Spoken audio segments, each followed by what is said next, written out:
Ош шаарына мэр болуп Жеңиш Токторбаев келгенден бери Ошко мындай чын эле жеңиш келгендей болуп атат да. Эми ушул бийликтегилер ушул кишини ушул Ошко коюп турса, бул кишиде дух бар экен, эрк бар экен. Шаарды тазалап атат, жолдорду тазалап атат, мыйзамсыз курулуштарды тазалап атат. Буюрса мына Ош шаарында 2-3 айда мына жайдан баштап баягы кинодагыдай болуп, шаарда ден соолукту чыңдаш үчүн саарлап эрте менен чуркашат го чет мамлекеттерде.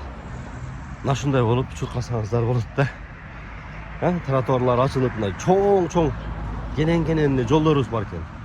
Урматтуу мэр, ошолорду дагы да болсо до конца кармап, Ош шаарынын ичинде мына кычык көчөлөр бар, кычык махаллалар бар. Ошолор жакты дагы мындай тазалап, ар бир көчө, ар бир мындай районго, чоң центрлерге чейин чыгып кеткенге мүмкүнчүлүк түзүлгөн жолдор болгон да.